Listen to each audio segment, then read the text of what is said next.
అక్క చెప్పు. లవ్ మ్యారేజా? చెప్పాక. లవ్ మ్యారేజా అని నువ్వు అడిగితే ఒక విధంగా అవుననే చెప్పాలి. మొదటిసారి మీరు ఎక్కడ మీట్ అయ్యారు?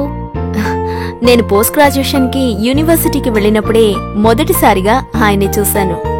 ఆ తర్వాత ఆయనతో పరిచయం పెరిగింది. అక్కడ ఎలక్షన్స్ టైంలోనే. ఆ రోజు ఆయన ఆర్ట్స్ క్లబ్ సెక్రటరీగా ఎలక్షన్ లో పోటీ చేశారు. ఇంతకీ ఆయన గెలిచారా లేదా?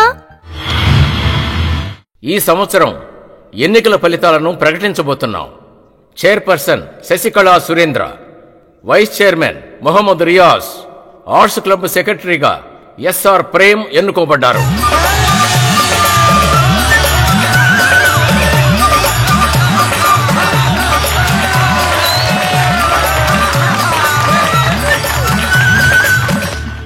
ఆ తర్వాత మేము బాగా క్లోజ్ అయ్యాం. అప్పుడు నీకు వాట్సాప్ లో ఆయన పిక్చర్స్ అవి పంపించారా? ఓ సారీ, ఆ టైంలో వాట్సాప్ లో అవి లేవు కదా. అయితే రాత్రంతా మీరిద్దరు మొబైల్లో మాట్లాడుకుంటూ ఉండేవారు కాదు?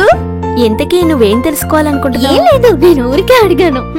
ఇవన్నీ నువ్వేం తెలుసుకోనక్కర్లేదు. ఇలా చూడక పబ్లిక్ గా కిస్ చేసి ఎంజాయ్ చేసే కాలం ఇది. అవును, నువ్వు టీవీలు చూడవా ఏంటి? అమ్మడు, నేనన్నీ చూస్తూనే ఉన్నాను.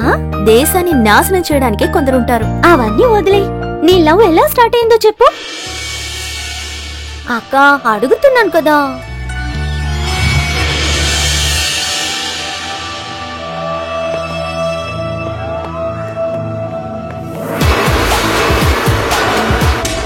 అన్ని కాలేజీల్లో జరిగినట్టే మా కాలేజీలోనూ జరిగింది. అంటే స్లో మోషన్ లో నడిచి రావడం, ఆ తర్వాత అమ్మాయిని చూడగానే లైట్ గా టచ్ చేయడం, తర్వాత అమ్మాయి చేత్తో చెంపదెబ్బ తినడం.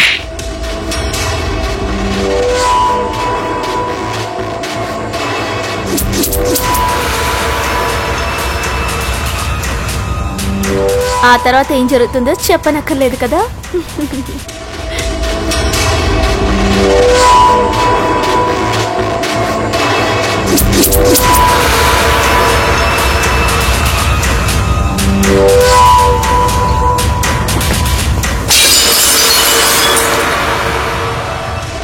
ఇటువంటి ఒక సీన్ పూర్తయిన తర్వాత తప్పకుండా అమ్మాయి ఒంటరిగా నడిచి రావాలి కదా. అలా వస్తేనే కదా ఇటువంటి సీన్కి అక్కడ ఛాన్స్ ఉంటుంది.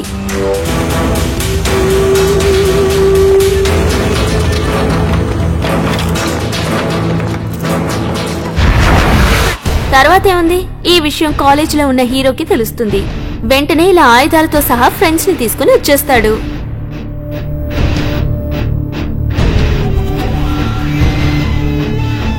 కాలేజ్లో ఒక రేప్ సీన్ ఉందంటే అది తప్పకుండా ల్యాబ్ లోనే జరుగుతుంది.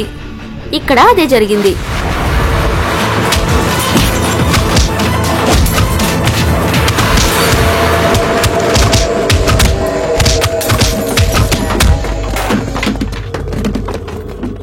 తర్వాత నేను చూసింది ఆ అమ్మాయిని కాపాడి తనని ల్యాబ్ లోంచి బయటికి తీసుకురావడం.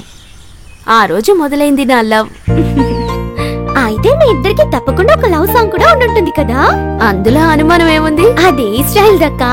నేను పుట్టింది పెరిగింది మొత్తం ముంబైలోనే కదా, అందుకని ముంబై స్టైలే నాకు ఇష్టం.